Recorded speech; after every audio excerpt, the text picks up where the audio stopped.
Final Boy Status is a podcast about scary movies and the stuff that happens in them. The entire horror genre is generally frightening and disturbing, so if you're a kid, be sure to ask your parents if it's okay for you to listen. Or don't. You'd probably be cooler if you didn't ask for their permission. But then again, I won't tell you how to live your life.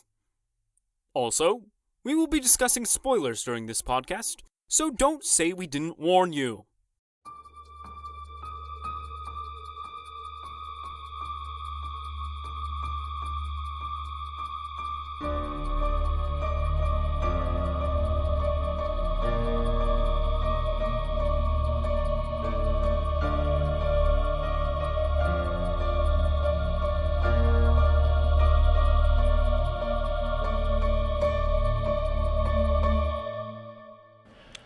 Ladies and gentlemen, welcome again to another podcast. It is us, Final Boy Status. It's another podcast with three white men. Hey. Congratulations. The world was asking for it, and we gave it to it. Asking you shall receive. This is the demographic where that needs to be heard. This is the Demigorgon that needs to get the voice out. This is a podcast with three white men talking about movies. I don't think this exists. I think we're the only one like this. This is such a unique thing, and we're so grateful everybody is here to witness this outstanding, earth-shattering event. I'm making history. Anyways, if this is your first time tuning in, this is a horror movie podcast. Again, it's called Final Boy Status. What we do is we watch a horror movie that we want to watch, and then we talk about it and decide whether or not we could survive the horror movie. So just like you do with your friends when it's Halloween, you're watching, I don't know, something super spooky like Goosebumps Medea's or something. Halloween. And, yeah, Medea's Halloween. We kind of made the same joke, but like two different movies. Medea's Goosebumps Halloween movie. And you're screaming at the screen for the person not to split up or to go down the hallway by themselves or to say, hey, I need to use the bathroom, but nobody needs to come with me. I'm fine. I'm a strong, independent man, and I don't need anybody to come with me, and then they die. We are here to give a voice to those people who do that. So the movie this week is Friday the 13th. What is it? Part two. It had to be, because this is coming out on a Friday the 13th. Like, we can't break form. Yep. Yeah. I guess we could. I don't know why I'm arbitrarily saying there are rules. No. It's our podcast. Rules. We can do whatever we want. We can break those rules that we set up for one-time occasions. So that's how we do. The continuity of this feels really... Okay. So I'm going to... Behind-the-scenes stuff. I'm sorry if the audience doesn't like behind-the-scenes stuff, but you're going to hear about it. I'm gonna hear it. So we've been taping season 2 for a bit, but we just took like an extended break because we wanted to do the Quiet Place movies. So A Quiet Place and A Quiet Place Part 2. So like I'm internally like my clock on where this episode is landing within the context of season 2. My body clock is like haywire. I'm like, I don't know what anything is. The last movie, I guess, like sequentially as you guys are listening to these, the last one you would have heard is The Babadook, I think. Yeah. But for us, we watched The Babadook like a month ago. Yeah. So like keeping track internally of like the schedule and things. Like we have a little cheat sheet right here. Even looking at this, I'm like, this is meaningless. I don't know what any of this means. It's not being helpful. So supposedly this episode is coming out on August 13th, 2021, which is a Friday the 13th. Cool. So, of course, we have to talk about Friday the 13th, Part 2. And we've done it before. We have done Friday the 13th, the original, Part 1. So if you haven't watched that, go check it out. We did do the first one. And so, yeah, so you can... it's very important that you watch the first movie or you will be so lost, like... It's not like this movie opens with like a 10-minute recap of the first movie. No. Literally the last 10 minutes of the first movie are in the first 10 minutes of this movie.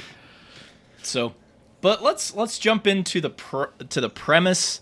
It also a disclaimer. It's been a week since we watched it together, and I already forgot it immediately after it ended to kind of give you a spoiler into how I felt about the movie. But do one of you guys want to take a crack at the premise of the movie? What like the back of the Blu-ray sort of thing?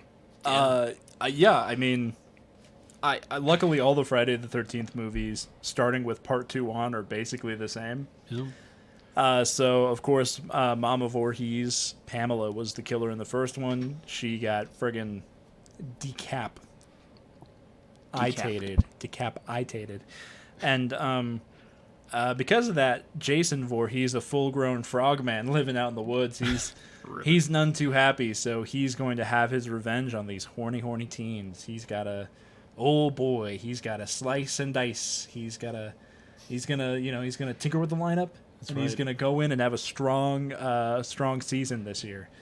He's gonna blow up the other team. He's gonna chop through the roster, man. He's gonna straight murder them. Yeah. And I feel like that's the premise. Kids go to a summer camp. Jason Voorhees kills them.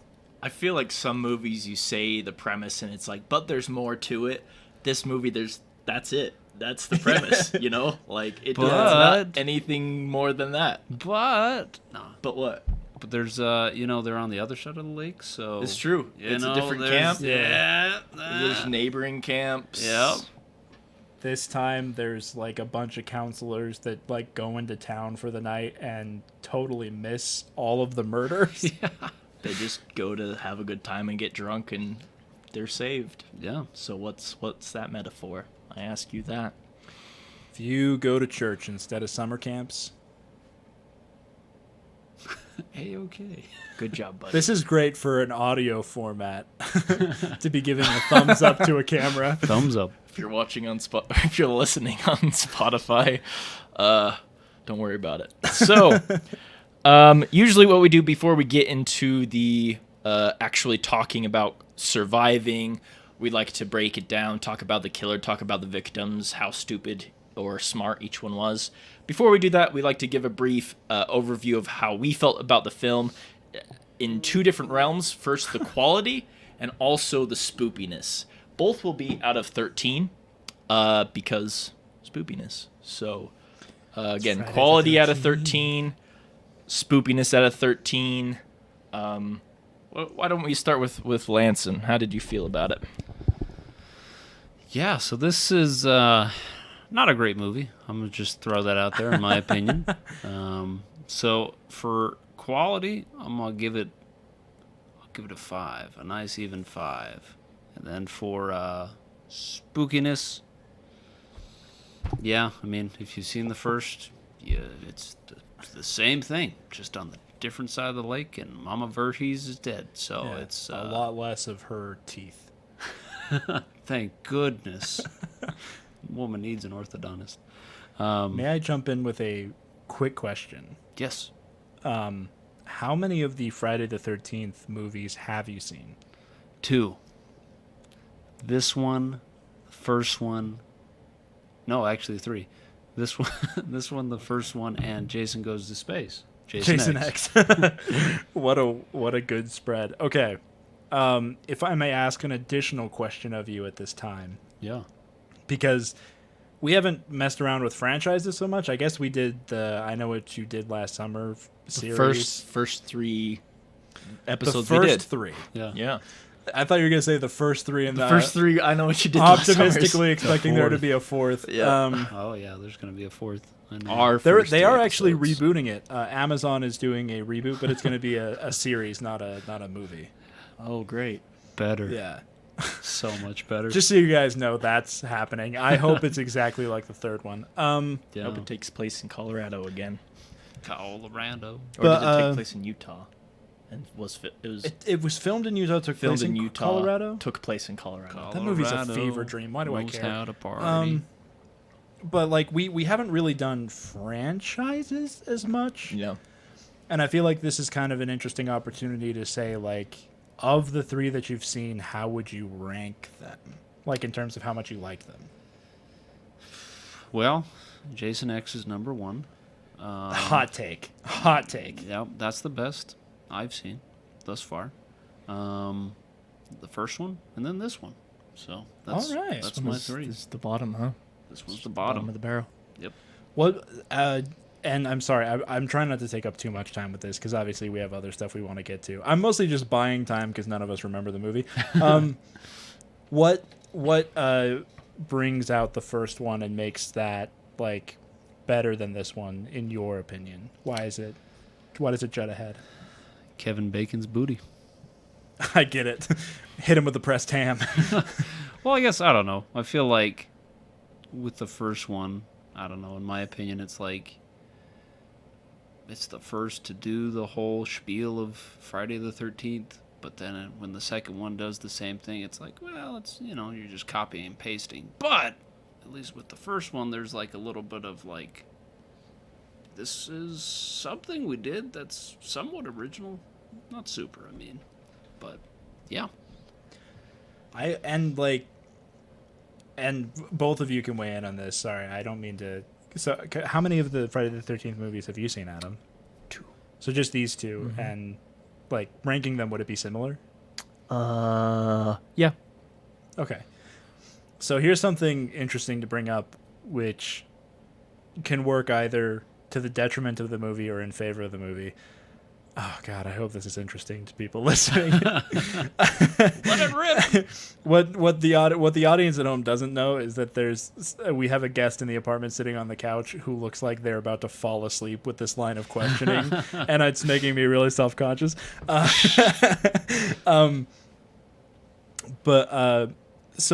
I think one thing that the first movie has is the first movie is intended almost as a mystery where you don't know who's killing everybody until the reveal at the end that it's Pamela Voorhees, a character we've never met before.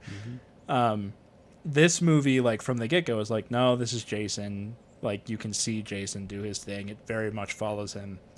And I feel like an argument could be made in either direction, where this movie is less interesting because the mystery is gone that is sort of involved in the first movie, or maybe you like this movie more because you got to see Jason in action. You got to see him take up his mother's cause and become a killer in his own right.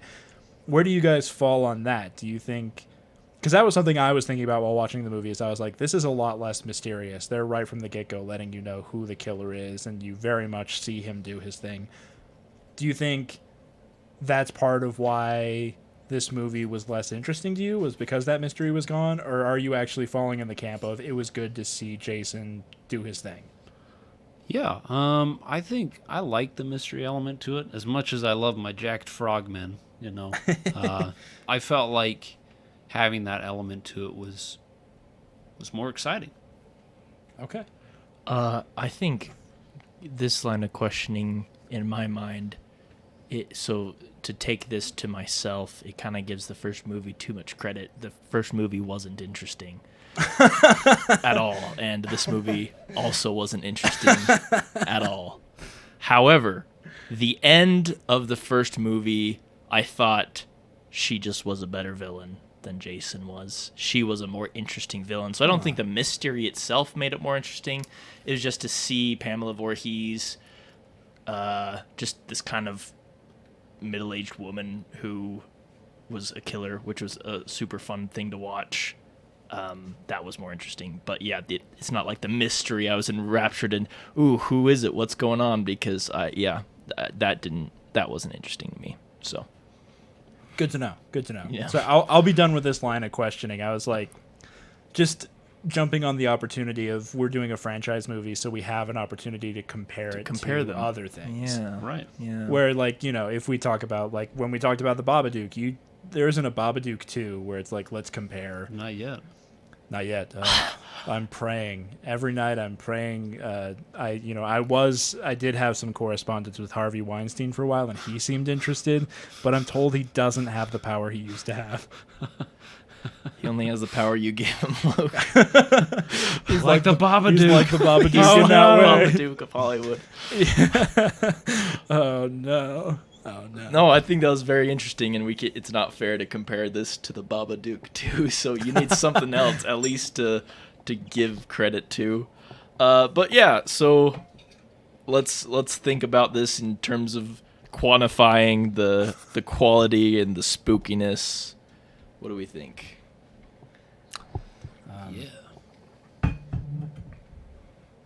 Well, we got a rating from you, yeah, Lanson? For Yes, both for quality. categories. Yeah, for quality, and then spookiness. Yeah, I'll give it a 3. Wasn't anything too crazy. That's not super scary. Jeez. I guess, like, for my own 2 cents about how this ranks in the series, if we talk about, like, the mainline Friday the 13th movies, the ones that are the status quo movies, let's call them, excluding the ones that really go out there and try to do something different, like Jason X or like Jason Goes to Hell. If we talk about like the mainline ones that are very much the status quo movies, part 2 is my favorite of those. But if we talk about like thinking outside the box, I also very controversially would rank Jason X above this movie. I think Jason X is a really fun one. Yeah. But I guess things that click for me in this movie that I feel are an improvement over the first one, I like the characters so much more in this movie.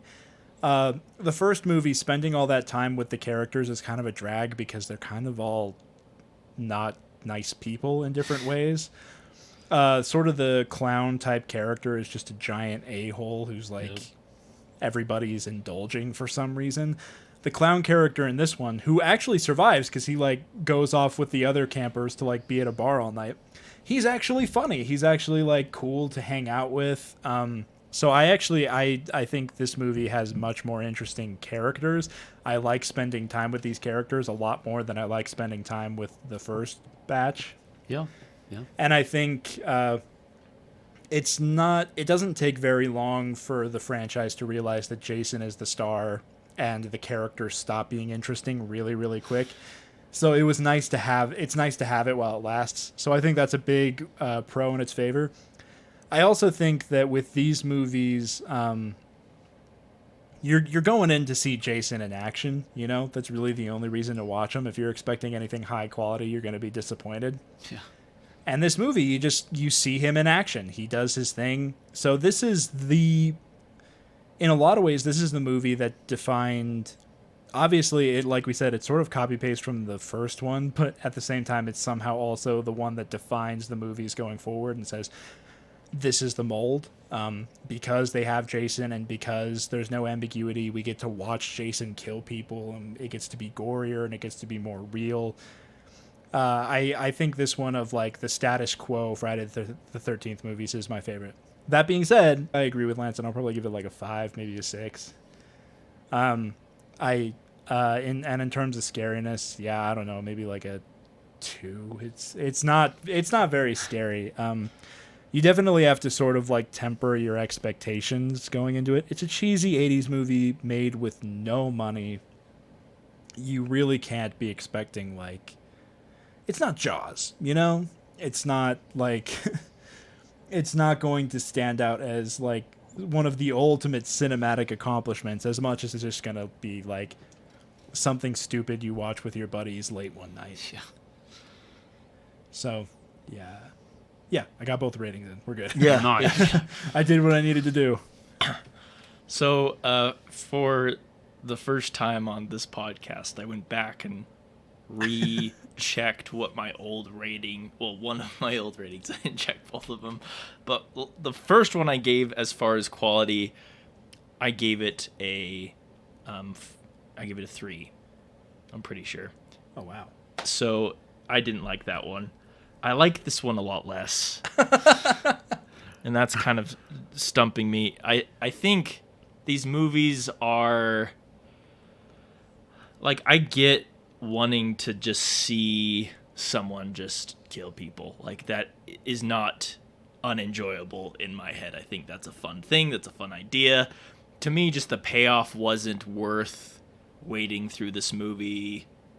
To me, it just felt unoriginal. It felt kind of boring, honestly. Again, like, I forgot the movie immediately after it ended because nothing stuck out to me as something that was interesting. I think the end, where she kind of has this creative way of dealing with Jason, and where she's like pretending to be the mom, is creative in concept, where I'd imagine they're in the writer's room and they're like, yo, what if we have her do this? And they're like, oh, that's good. Which I think if it was in a better movie might be better, but it just feels kind of tacked onto this. There's no good, there's not a satisfying resolution with it. I didn't like it. I'm going to give it a 2. It feels pretty low, but I got to stay consistent to my other rating. I don't remember what I gave in spookiness for the last one, but I'll give it a 1. I think it's not scary at all, but there are times you see blood, so Yeah. You And see in a dead fairness, dog. like, if we stay with our pattern moving forward, and every time we happen to release an episode on Friday the 13th, we do a Friday the 13th movie. Yeah. I will say that, like, there is an evolution to these, which is at least nice, which is, like, I mean, it's the same in premise every single time, but at least, like, if we ever do part 3, that's going to suck, because part 3 is, like, I really hate it, and that's where we really get to the depths of, like, copy-paste. But, like, starting with, like, part 4, they start to do stuff like they introduce, like, Tommy Jarvis, and an actual, like, enemy for Jason to face off against in multiple movies. So it's like at some point they do evolve things, and it's not always the same. So I don't want to make it seem like, yeah, buckle in, it's gonna be the same forever. But like, it is fair to note that these movies very much are. I mean, movie making in general, like, taking risks is far more often like something that goes wrong and not something that ends up getting rewarded. So with these movies, the first one was a smash hit, made a ridiculous amount of money, so they're like, don't change a thing. Like, we are not taking risks on anything, just do the same thing again. Because that's Hollywood. Not to be, like, aggressively, like, negative or anything, but it's like, for a truly original idea to have any standing in Hollywood is remarkable. Yeah. In horror movies, I think this is just the dark side of the moon when it comes to horror movies, where, it's really, really cheap to make. It's very, very easy to make, and 1,000 people watch it. And so it kind of is a detriment to the entire horror genre, in my opinion, because there are movies that are really, really cheap to make, really easy to make, and are pretty good. I think things like the Blair Witch Project show that a low budget doesn't necessarily mean a low quality of movie. But I think this kind of movie is kind of a reflection of how horror can kind of be eating itself alive at the same time. So This was just kind of in my mind, the shining example of that whole thing. So maybe that's why I'm so against it. I'm sure maybe after a week I'll be like, I was really hard on that movie. But I think I was like in a mood where I was like, man, I wish... Yeah, I was just thinking of horror in general and kind of the effects of it on it. But no, I appreciate that the three of us have such different perspectives, where Lanson's almost like, yeah, it was fine. Adam was like, this was a terrible experience. And I'm like, of the Friday the 13th movies, this is one of the ones I like more. So you get some different takes, y'all. Hey. Form your own opinion. Let us know. That being said, like, the Friday the 13th movies are what they are. And, like, I'm sorry, I just went on a rant about how Hollywood is unoriginal, and I got to bring something up. I watched a movie like a few days ago, a movie called Flashback, which came out earlier this year. A movie which, by the way, I've heard nothing about. I looked it up like a little bit online. It's getting really mixed reviews. A lot of people really hate it. Some people really like it. I think it's my favorite movie of 2021 so far. Yeah. Because it's so far in the deep end of not playing it safe. Yeah. And not everybody's going to have the same reaction to it that I had. I had a very specific reaction to it that was based in my own life, my own experiences, and the emotions it elicited in me while I was watching it. But it's just this thing of, like, it is tough to sit here and sing the praises of Friday the 13th, knowing how, like, cheap and like they represent, right, movies as commerce as opposed to movies as art. So it's hard for me to sit here and be like, I don't know, Friday the 13th Part 2, pretty good, and internally be thinking about a movie I watched a couple days ago where I'm like, this is like this is like movies as art. Yeah. So you really do have to have that concept of this movie was a cash grab, like plain and simple. A lot of the Friday the 13th movies are. So if you want something artistic, go watch something like Flashback. Go find something that's like not a lot of people are talking about, that's like underrated, that's getting like that's kind of divisive in people reviewing it. Go find something like that, because that's a much more interesting experience if you want art. This is purely like movies as commerce. I think that's the perfect way to describe Friday the 13th. Couldn't agree more. Yeah. Watch it so you can follow along, but if you're not going to, just don't watch it. Yeah, right. Cool. Do we feel The like person on the couch laughed out loud at Adam saying that. So, okay. Okay. That's where we're at. How do we feel about our opinion of the film? Anything else we want to touch on before we jump into the meat of the podcast? Oh, Lord. I feel like I really feel like I'm just trying to buy time because I don't remember what happened in the movie. Well, we could try. We can give it a shot. Yes. I feel like there's nothing left to do. Like, we just have to try. And I'm willing to. I'm excited to try and just scour my memory and figure it. Because between the three of us, we can patch this together, right? Yeah, I right. believe in us. Yeah. I've got some memories. You've got some memories. There are some teenagers. They're real horny. Yep. And then a frog boy comes out of nowhere and is like, no more horny. Stabbity stab stab, slicety slice slice. So this part will probably be the easier of the two sections where we talk about the killer, because he's more memorable than the victims are. Oh, for sure. He's Jason. He doesn't quite have the mask yet. He's got a pillowcase. He's got some cut. dirty pillowcase or something. Who knows? From the side of the road or something. Yep. And he's out for revenge for his mother, whose severed head is sitting in his little shack in her clothes. I would like to appreciate the comedy that I think this movie was written by a guy named Ron Kurtz, I think. Huh. He gave so little thought to any kind of logic that he was like, all right, Jason's out for revenge for the death of his mother, who was killed because she was taking revenge for the death of Jason. Anyway, Time to slash some teens. Anyway, this one girl goes skinny dipping. That was his writing process, which is it's so great. I'm sorry, it is cheesy and it's dumb, but it genuinely makes me smile. That somebody was like, this works. This will be fine. Nobody will So notice. he's a tough killer for me, at least, to really wrap my head around, because it's kind of ambiguous what he is and what he can do, because he's dead. Is he though? But They never found a body. But is he? Also, he was a boy in the last movie. Now he's a full-grown man. Oh, frog man. So, he was a tadpole in the first one. Now he's a full frog. yeah. I feel like the one thing, like, the probably, like, guiding star of doing this franchise movie by movie is we're just going to have to assess Jason movie by movie. Yeah. Because, like... He probably gets more defined as it goes on. And also, like... I have actually seen all of the Friday the 13th movies, with the exception of... I think it's called New Blood. It's more famously called Jason versus Carrie, so I don't remember exactly what it was called. Mm-hmm. I have not seen that one. But there does come a point where they straight up just confirm that he is like he is a supernatural entity that's like impossible to kill.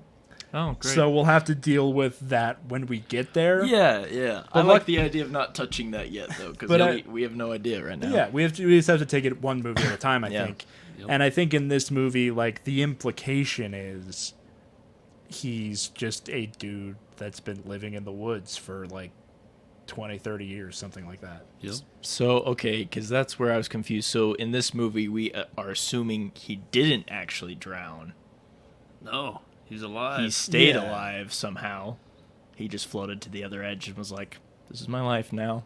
I'm not going to come around and be like, I didn't drown. It's okay, Mom. Don't go turn into a killer. His mom, like, immediately abandoned him. She saw him, like, thrashing around in the water, was like, my son is dead, left the camp. He showed up like 10 minutes later and was like, where's my mom? Just playing around. Also, that's the other thing where she's like, yeah, I saw the whole thing.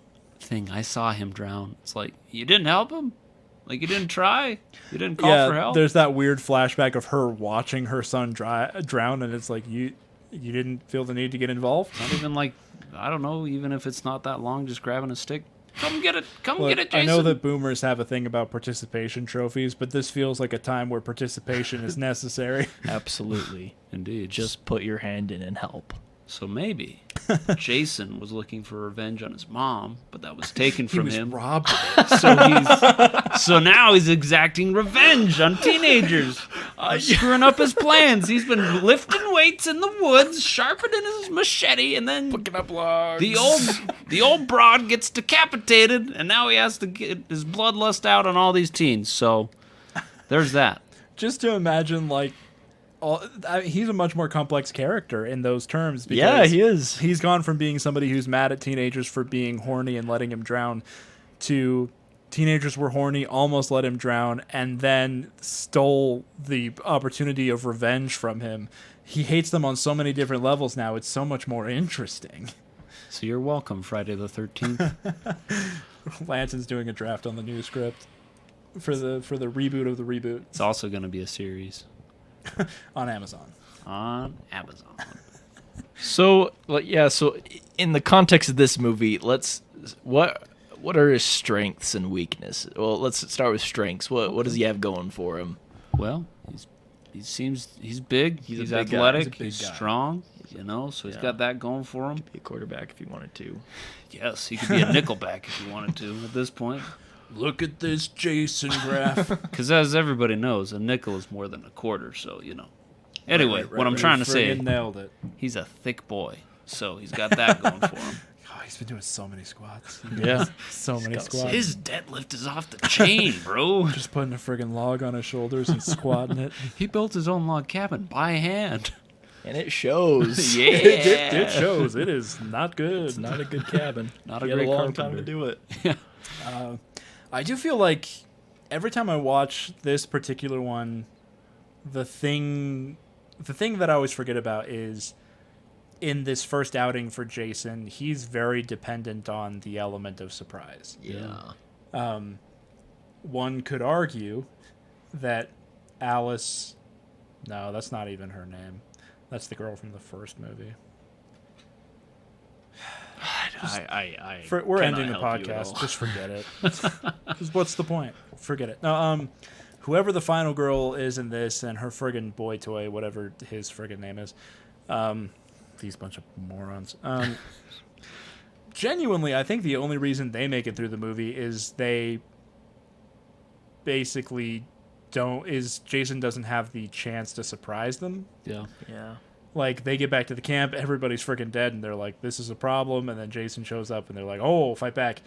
Everybody else that dies, very much they're not expecting him. Yeah. So I feel like that's always something I forget about with this movie, which is the only characters he doesn't catch by surprise are the ones that survive, so worth thinking about that if you are beyond the surprise, it might be a lot easier. Yeah. If you stand still, he won't see you. His vision is like, people don't know this, but Jason Voorhees sees like a T-Rex. Like, if you stand really still, he's got nothing. That's why that's most of why he kills horny teens while they're having sex, is just all the movement. The motion. It's perfect for his vision. Predator vision. I'm just imagining that you just going at a full sprint, running away from him, and then just like stopping in front of him. What happened? Not again! He speaks for the first time in the franchise. I go, what the hell? Man, these teenagers are learning. They're evolving. Here's also a question that I was trying to figure out when I was watching the movie. Yeah. Did they... Well,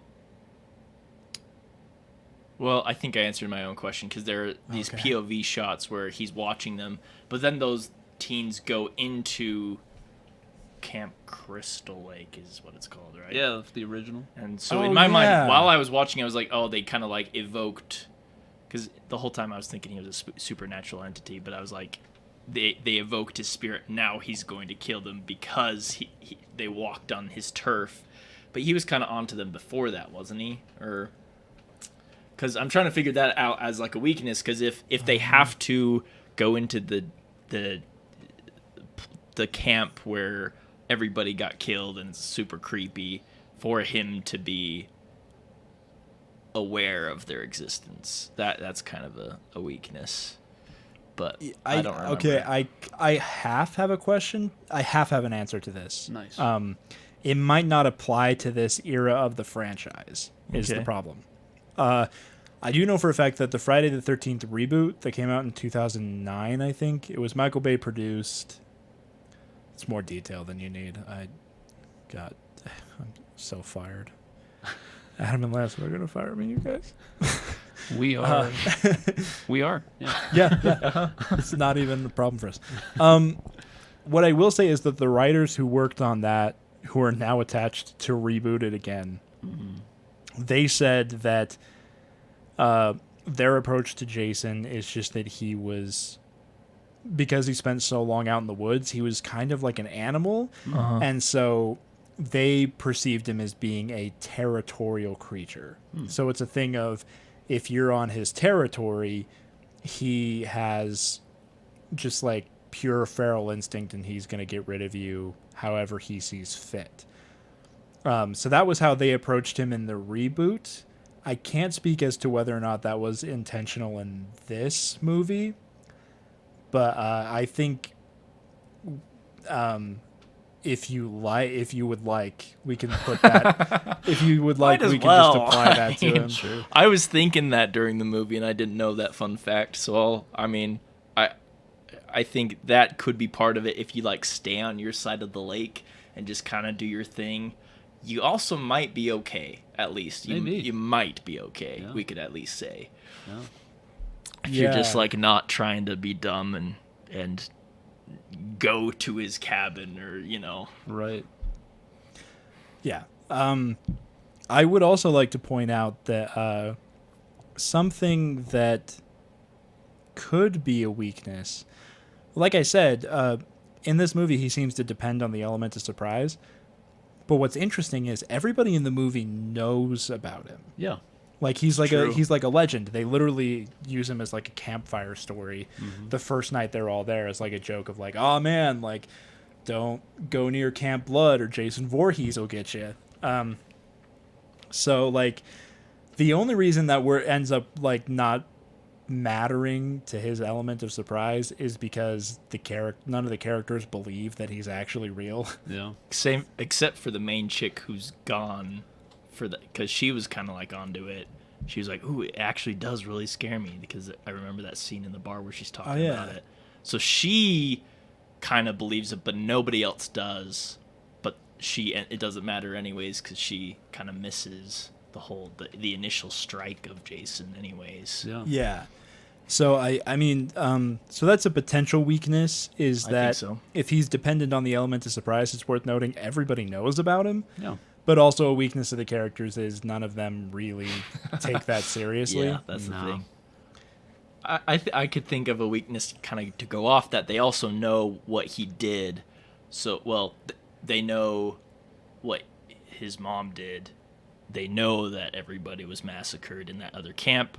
And so to me, like you said, there could be suddenly they say, well, even though that was because this happens all the time, even though that was an isolated experience, let's do some things to prepare if that happens again. Sure. Let's go through some drills. Yeah. Let's never be alone. Let's have a buddy system. Like, I think a smart camp, especially being around the same lake that this happened, would at least have a couple protocols. Right. That they're like, you know what? It was an isolated incident. She ended up dying, but let's do these things to prevent this from happening, because we are very isolated. They didn't do it, but they could have done it. Yeah. You know what's really weird about that is in Friday the 13th Part 6, I think, for the first time in the whole series, we actually see campers at the camp. Wow.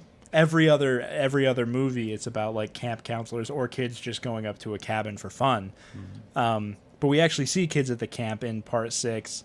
And there's actually a whole scene where like somebody sees Jason at the camp, they raise an alarm, and the kids all like get under their beds like it's an earthquake drill, like they trained for it. Wow. Which is like, it's played for comedy in the Yeah. sixth one, because the sixth one is like way funnier than the rest of them.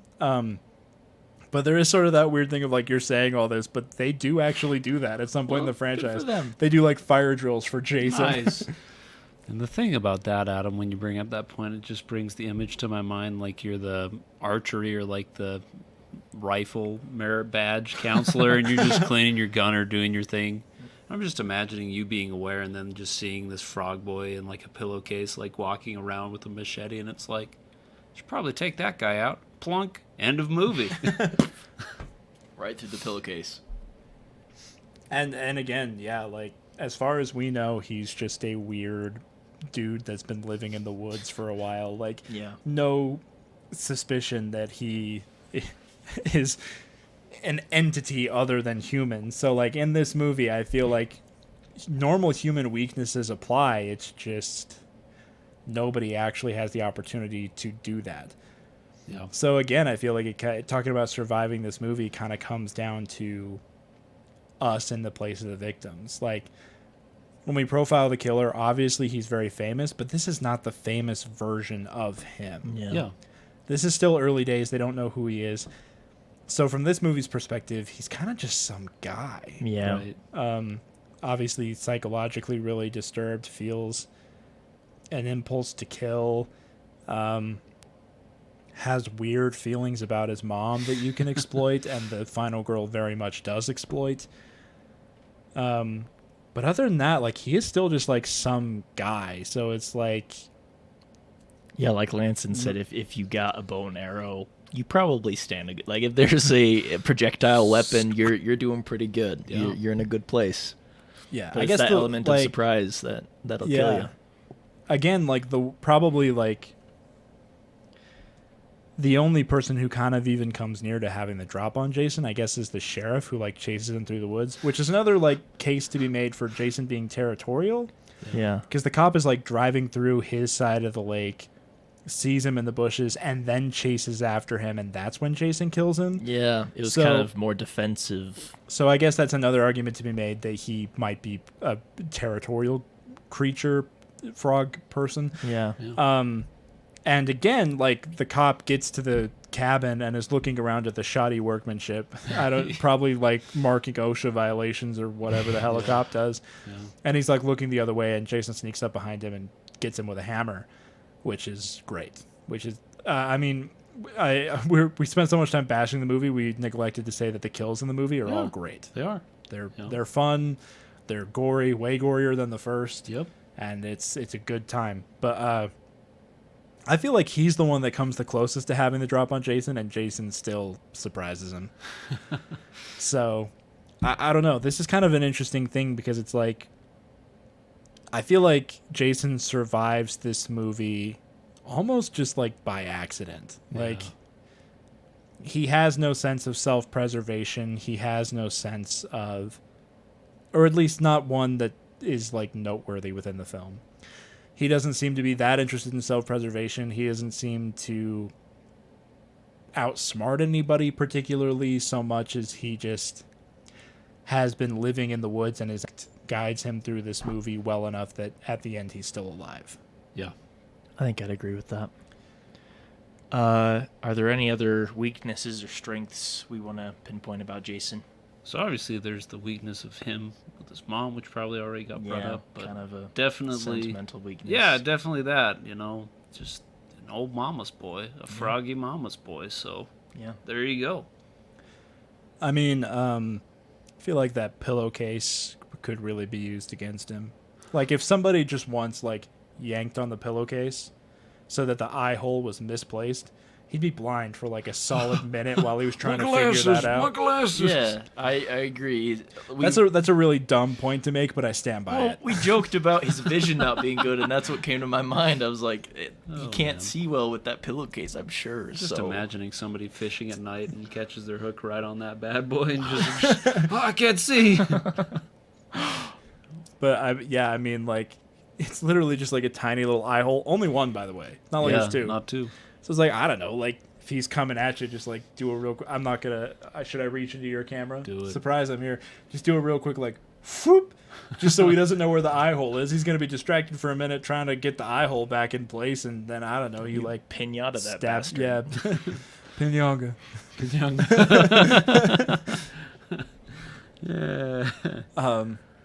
So I don't know. I mean, it's interesting because, like I said, he's very animalistic. Mm-hmm. So talking about killing him is like, it's not impossible. Like No. there are definitely weaknesses you can exploit. It's just, it's kind of like talking about like killing a bear. Like it's very possible you could do it, but thinking about it feels overwhelming. Like for some reason. Yeah. Obviously, depending on the bear. Like Definitely got to taunt it with its mother. You know, all bears have that weakness, so that's a good. Yeah, point. you have It's to a pretend bear. to be the bear's mom. Yep. That's why I dress up like a bear when I go bear hunting. Really? When you go bear hunting? Yeah, bear hunting. Yeah. Plenty of times. Black bear, grizzly bear, There's a season for that? year round. They just allow it. You take as many. Well, I don't know who they are, but this is what I do. You think I'm worried about the laws of the land? I can kill a bear with my bare hands. What do What do I you think care? the Bro, government's gonna do? What is that cop gonna do? I tell you what I'm gonna do. Just run. I'm just gonna run, and that's gonna be about it. You're Build dressed a up like cabin with my bare hands. I'm gonna camouflage as a bear. They're gonna be like, we can't arrest a bear. There was a guy hunting bears out here, but now there's a bear. We can't get anybody. He vanished into thin air. It's almost like a weird superhero that I kind of am into. I want to see more of that guy. I am having some weird phantom memory of. I think Tim Baltz did a character like that on a nice. podcast or something. Like a guy who disguised himself as a bear in the woods for like 5 years or something. Oh, nice. Not sorry, that's just for me and Lance and audience at home. Don't worry about it.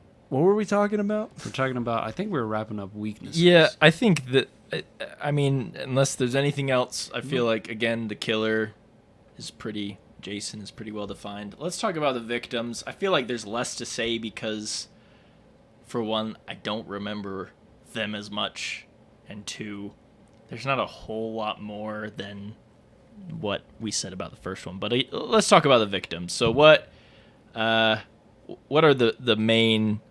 Let's start positive. What are the main strengths with the victims?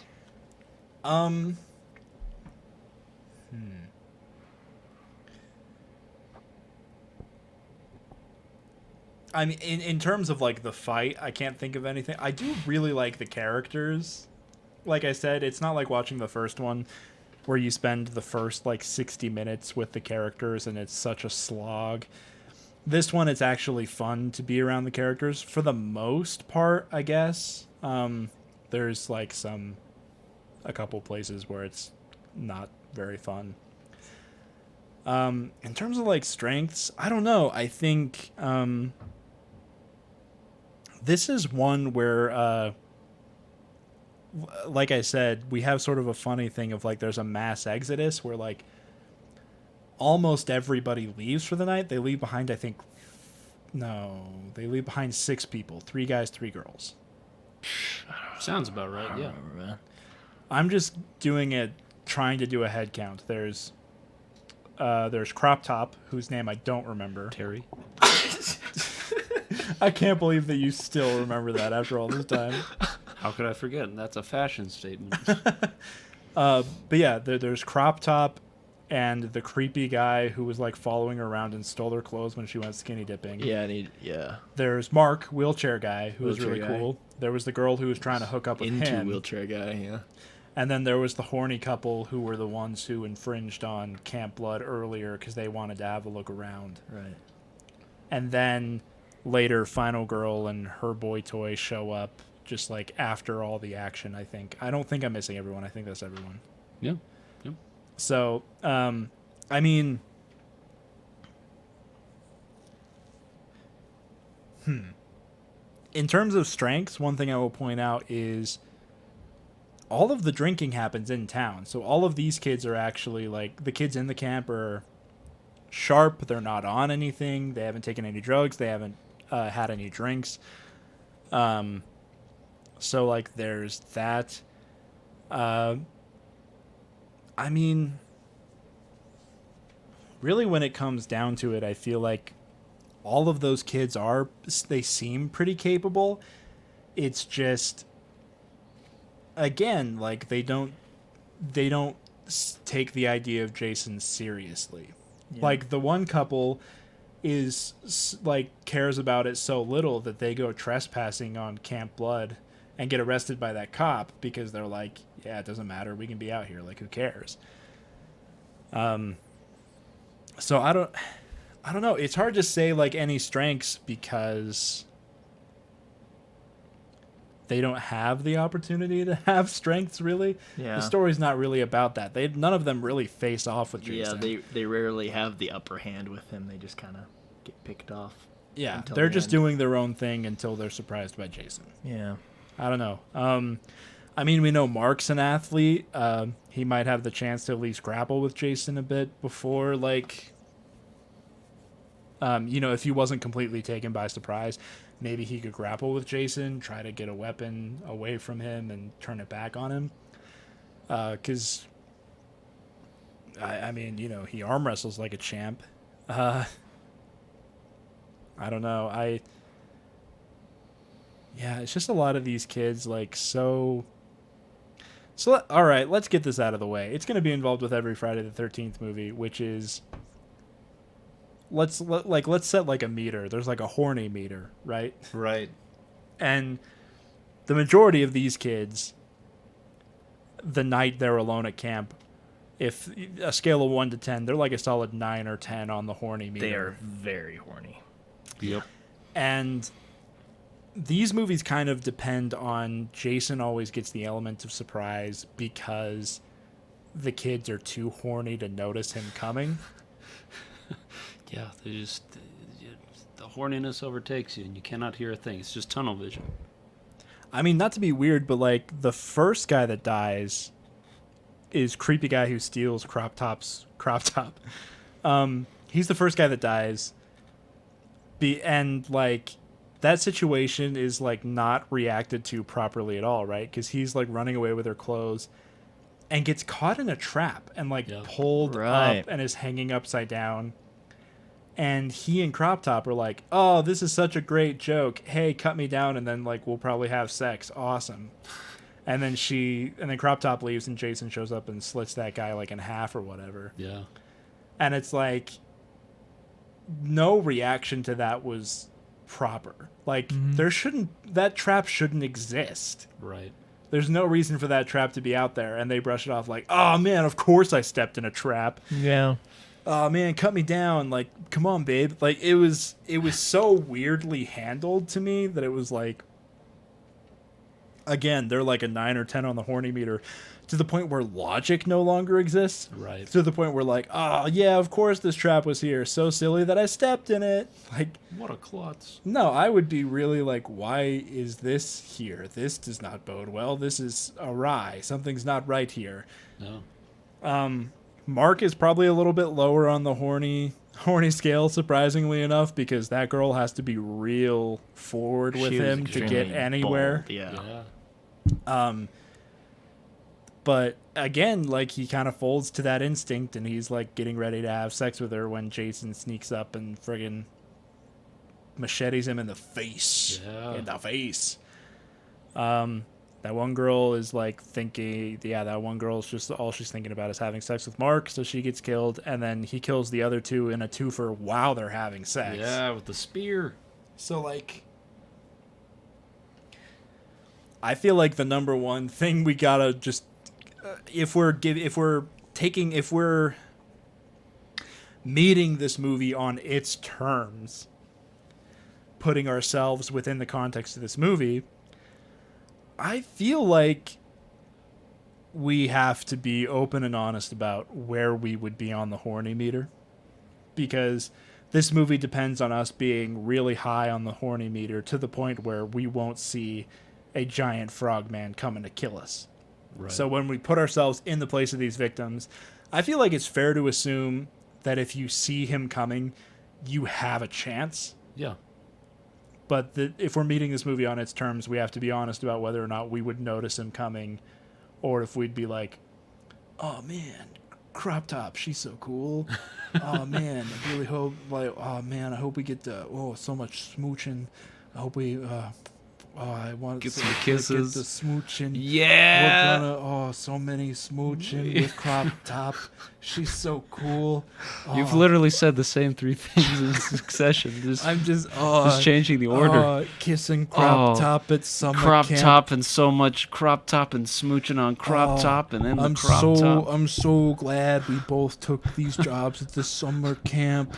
I can't believe she's the coolest girl I ever met. This is I Luke hope we being get himself in this scenario, by the way. So he's too horny. He's gonna die. Luke's a 12 out of 10. I love that this is my version of horny. That's like, oh, she's so cool. Like, I hope we can like just hang wanna out, hold her hand, hold her maybe. hand, and like we can do Man. some kissing. Maybe That'd we be can talk pretty about our great. dreams and talk about what we want to do. I could in ask the her about where future. she got that crop top. I want one. It's hot. I could use one. It's hot out. It's real hot out. But no, that's a good point. Because I mean, You have to yeah, factor that in. that is definitely going to hinder your senses quite a bit. But I would say for me, like, I like the outdoors, but I'm always deathly afraid of something out in the outdoors, and I think my fear of death would override my horniness. So I'm not to say that I'm going to be like a Navy SEAL out there, but I feel like I'll give myself like a 7. A 7 on the horniness meter. So, like, there's a chance. That is so much higher than I was expecting, to be honest with you. Well, 'Cause, like, like, Lance is like a straight black belt. Like when he's he's great. When I'm on, Man's I'm gotta on. But sometimes when the moon is full and the crop top is croppy, I gotta turn into a werewolf. So there you go. Yeah, here's another level of this that I also want to add, because before everyone gets horny, there's also 2 groups who stay or go. And I think we also have to decide, would we stay or would we go? Because if you go and you're horny, Interesting. kind of doesn't matter because you're horny in a Just bar kind of and that's negates fine. it. Yeah. But if you're staying and you're horny, that's where it's bad. And I honestly think I would probably want to go. Yeah. Because you're at this camp and you're gonna be there for like 6 weeks, whatever the fetch, right? And so I feel like the more I get into town, and I don't personally party like they were doing, but if I did, He do goes that, way harder. So hard. it's a 3-day event for me. But if I'm just doing the I gotta couple take hours a in long town, weekend. I ain't coming in. I'm going to the bar. I'm leaving that place because I'm gonna be there all week. right. So I think. I think I would probably be off the charts with the horniness level, but I wouldn't be there for it to be a factor. Is my argument. That's a good point. Yeah, that's a good point. Yeah. So okay, here's where I fall on this. Let's get needlessly complicated. Okay, let's Sure. complicate it up. So, I guess whether I go to town or whether I stay at the camp would be determined by if there was we'll say a woman. Yeah. Let's say a woman. Yeah. It doesn't really matter. Could be a guy. We'll say a woman. Could be a For the- frogman. Could be a frogman. Ooh. You never know. Those frog boys. Oh, I'm not gonna say that. 'cause Baby that's boy. just gross. Power. I mean, come on. Power. The animal man. The leg power on those frog boys. Those So- frog boys. Let's say there's a many of woman that I'm working with, a fellow teenage camp counselor that I am working with at this camp that I am very Oh, I interested see where you're in going with this. having a relationship with. Sure.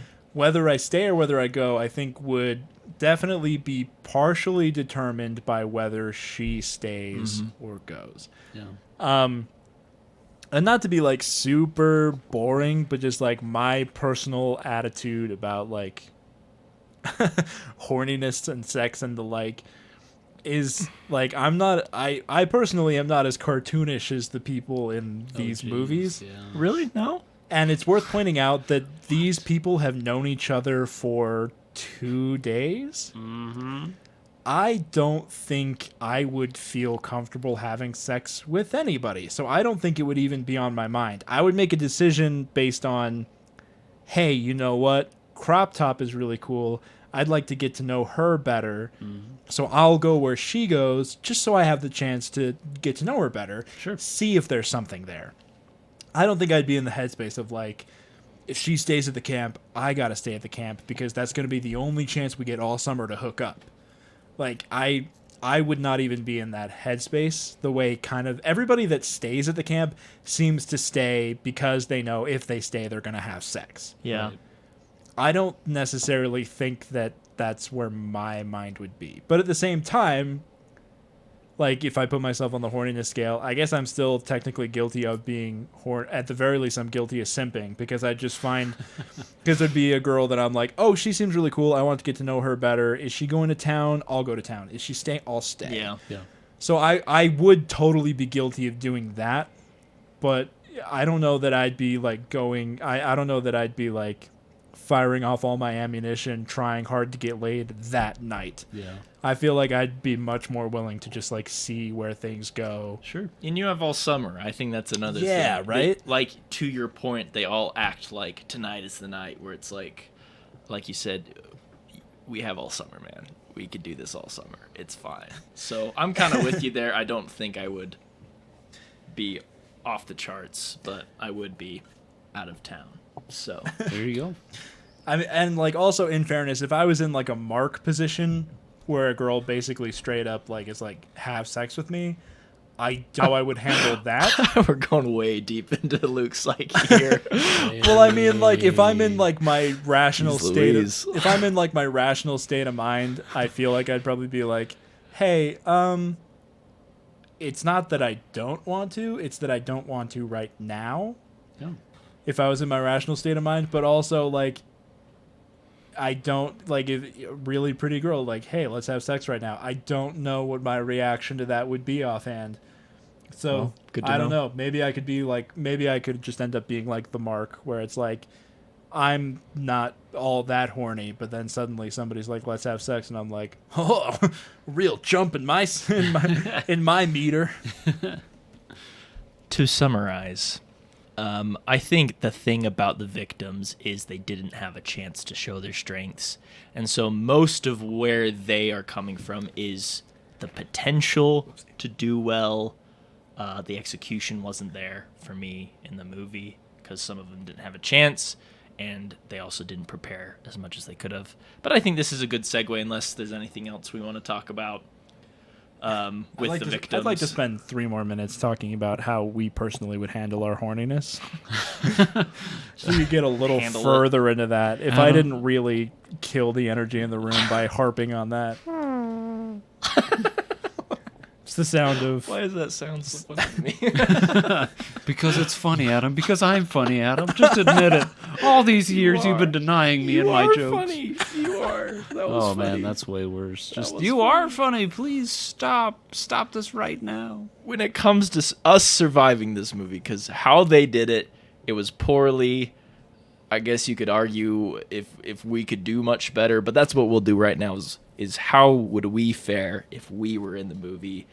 At the end of the show, if this is your first time, we see if we can survive in 2 different ways. If we could reach final boy status, which is kind of going along with the cliche of these kind of slasher type movies where there's a final girl who survives everything. Then we've kind of added this final boy who almost survives everything, who's like the second to last one, but then dies at the end. So we just see first if we could at least make final boy status, and then if we can make the coveted final girl status. Where do we think we fare with final boy status? We'll start with. What do we think? Yeah. Can we hear from you first, Lappin? Yes, of course. But of course, yeah. So I think I'm making final boy status because I'll be honest, I'm probably going to go into town because Yeah. as much as I love, chilling at a summer camp that I'm going to be at it the whole summer, I don't. So I'd probably, go play some Mortal Kombat or whatever. Yeah. So I think I would make it in that sense, I'd at least give myself a fighting chance there where everybody else got picked to pieces and I'm just, hey, what's up, guys? Oh, no, there's blood. Whoa, what happened? And yeah, so Can't believe you did this. I can't believe you committed suicide. I can't help you now. I can't help you. I can't believe I can't do this anymore. I'm an American. Oh man, That's a reference to Neil Breen, the actor, writer, director. Look him up on YouTube. Definitely don't watch one of his movies, but look him up on YouTube. It's National something. treasure. Yeah, I tell you what. So yeah, I think I would make Final Boy status just for sake of me not being there when the killing goes down. That's fair. What about you, Luke? I'm going to agree every step along the way. Like I said, the only thing that might convince me to stay is if I'd hit it off really well with a girl who was staying. But also, like, I mean, obviously, I present a very extroverted side of myself on this podcast, and I do kind of fit into both categories. But I'm a little more introverted in real life than I am in the podcast, and so I don't know that I'd be the guy that's, like, making real good friends with people day one and day two. It takes me longer to, like, get used to people and feel good around them. So I feel like the odds of me, like, meeting somebody day one or day two that I hit it off with to the degree that I'm going to stay to hang out with them, I feel like the chances of that happening are real slim. So I'm going to go ahead and say, yeah, I think I'm Final Boy status as well, because I'll at least have the opportunity of being in town and coming back and seeing something's gone wrong and being on high alert. How about you, Adam? I don't think I would make Final Boy status. Oh, no. Here's why. Simp. It's not for the things you think. Okay. It is. So I am a sucker for spooky things. I love horror things. I love horror places. I've been on ghost tours. I love it. Jason running at you. I'm such a big fan. Please sign this. I would hear about Camp Crystal Lake through the rumors and hear that it's on the other side of the river and be like, I gotta go there. I need to see it. I want to be in that energy. I want to see what happened there. Yeah. You kind of infringe on his territory. So I would be that couple that just marches into his backyard, and I would see that creepy shack and be like, ooh, that's scary. Let's take some pictures there. That'd be fun. I'd come to him, and he'd be eating his Cheerios and be like, oh, what the fetch? He's eating his Wheaties, getting ready for a full day of killing teens. Just shaving with his pillowcase on. Huh? He's got shaving cream all down in the shape of a beard. Like there's a mouth hole, even though there isn't a mouth slit in the pillowcase. What are you doing here? Guess you gotta die, sir. He like checks his watch. Like you're ahead of schedule. Oh well, hey, if the killing's good, you gotta take it while it's hot. And I come from a small town in Utah, where how do I say this without getting in trouble? Where people's property, if it looked really cool and spooky, you could go if nobody catches you and it's late at night, which I did on many occasions. And so I feel like I would be the one who's like, I don't care, let's just go over there while everyone's swimming and then be all spooky and have a good time. I feel like that's also just part of being a kid, because I grew up in a much more populated part of the state than you did, and I had the same attitude. Like, I'm free to go explore whatever I want as long as I'm not caught. Right. So that also might just be part of being, or we're both assholes. Everyone else is like, what the fetch? People's property. You don't mess around with that. Person on the couch just pointed at us as if to agree that we're strange for having that perspective. So, whoopsie. So, that's final boy status. What about final girl status? What do you guys think? You making it to the end? You surviving? Yes. Okay, Lanson. Let me tell you how. Tell me. Here's how it's gonna go. Please, baby, tell me. Please give it to us. You ready for it? Yeah, you ready? Please give it to us. Whisper me is sweet nothing right now. Okay. He's so close to the mic. I love it. Thanks everybody for coming here. Okay. So what I would do is fear is a gift for me. So, the fear of death is like, you know what? That's a good thing. You should be afraid of that. You should have that in your life. Sure. And so hearing about and knowing that there's a guy, or at least there was a woman, that there was a massacre associated with the guy and they never found the body and he's like a frog dude. I'm making preparations. I'm being ready for this frog man. I don't care what kind of leg power he's working with. I'm gonna be ready. So, in preparation, because I would also be the wildlife merit badge counselor. Of course, I'm reading up on frogs. I'm reading all I can on frogs. And what I find out about frogs is that heat and salt are the natural predators of a frog. So, He brings mason jars full of acid. and how. So what I do is I have a simulation. I have some dummies that look like they're going at it, silhouettes in the window. Okay, all right. Make sure they move because his vision is based on movement. I have like two Full little Home Aloneing it. two little cords. Oh Like yeah. his butt just going up and down, up and down. Oh yeah, that's it.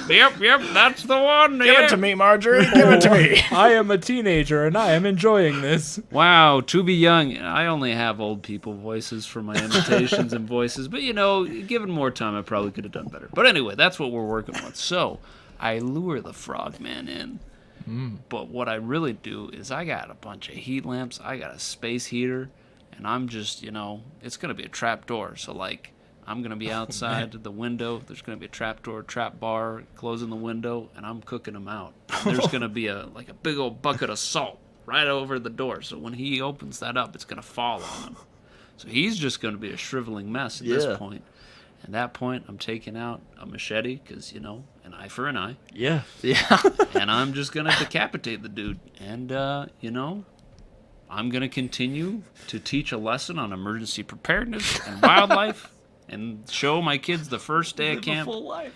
This is the machete that killed the man that was going to kill me. Now, this is what you can do with preparation. Preparation is key. Failing to prepare is preparing to fail.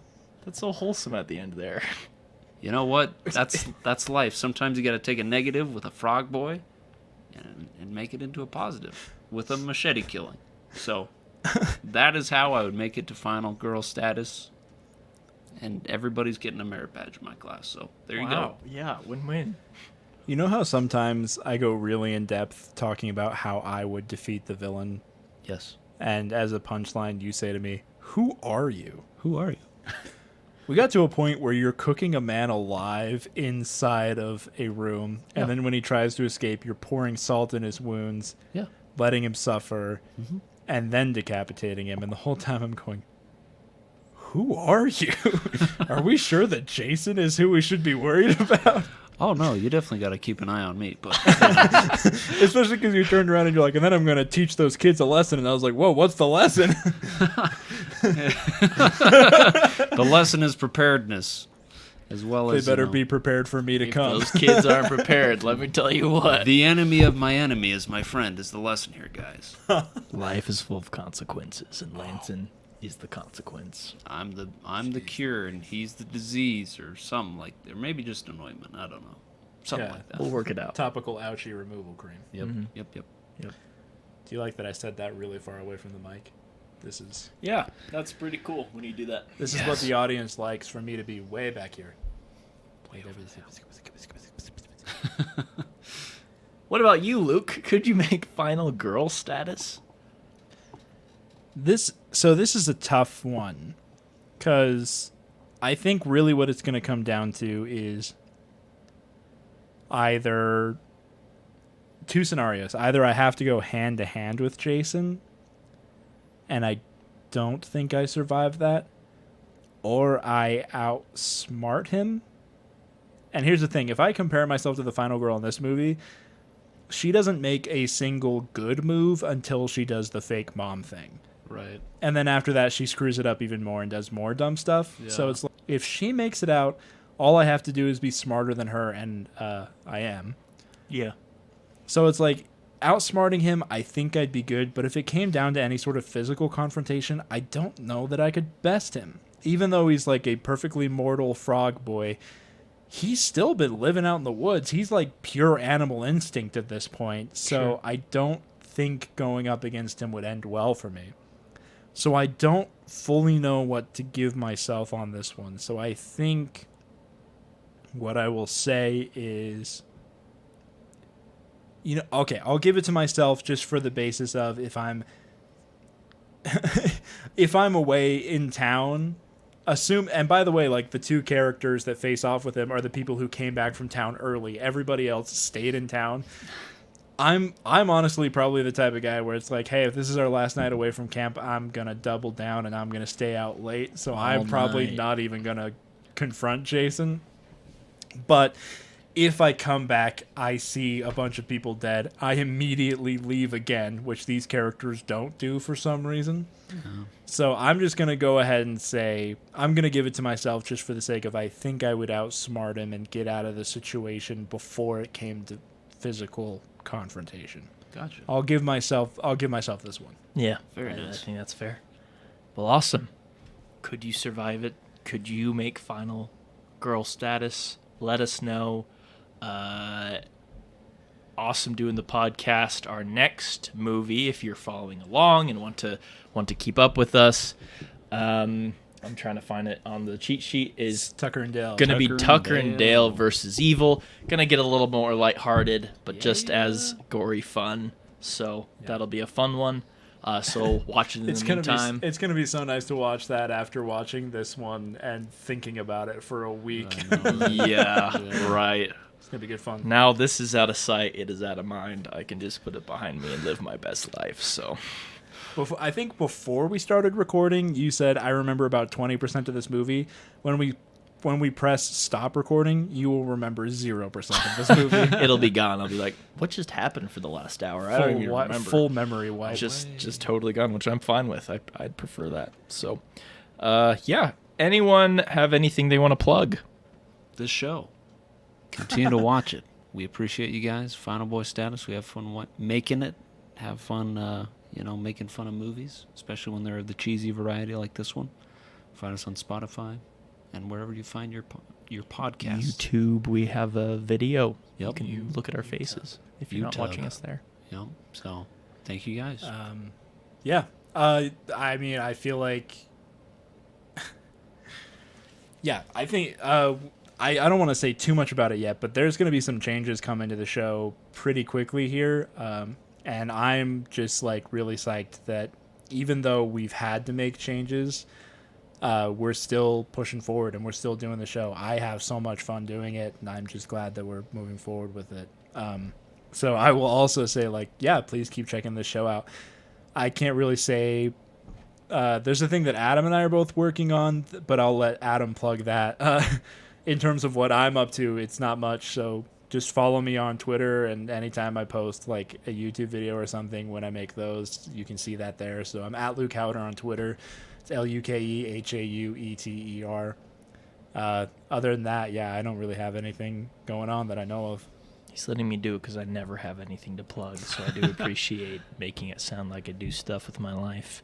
I'm in a podcast, which is a D&D podcast. It's also in video form. We play some D&D. It's super fun. I'm a character on it. So it's a kind of like a steampunk punk western sort of thing. So check it out. It's called Worlds Beyond is the podcast name. So should be a good time. Luke is a writer for it. So it's a good time.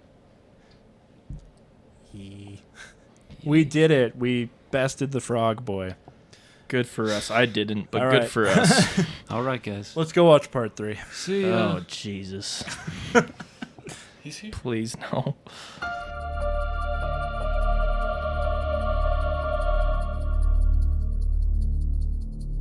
This has been an Underqualified Idiocracy media production, produced by Lanson Lappin, Adam Bone, and Luke Haueter.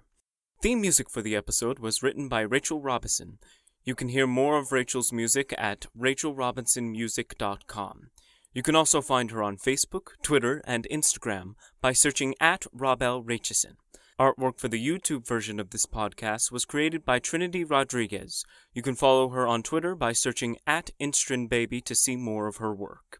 This podcast was recorded in Underqualified Studios and edited by Luke Haueter, with special thanks to Mike Fuchs for providing audio assistance. The illustrious voice acting providing the intro and outro of this episode is Shane Alvey of the Paradox Files voice acting. You can explore more of his work on Facebook, Twitter, and Instagram by searching at The Paradox Files.